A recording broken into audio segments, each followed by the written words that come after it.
नैवेद्यं निवेदयामि। ॐ प्राणाय स्वाहा।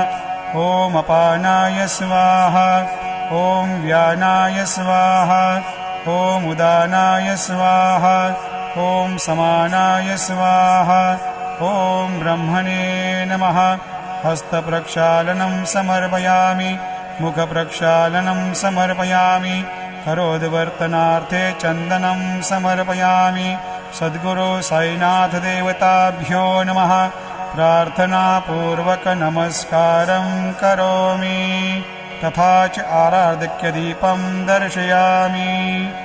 शिर्डी माझे पंढरपूर, साई बाबा रमावर, बाबा रमावर, साई बाबा रमावर।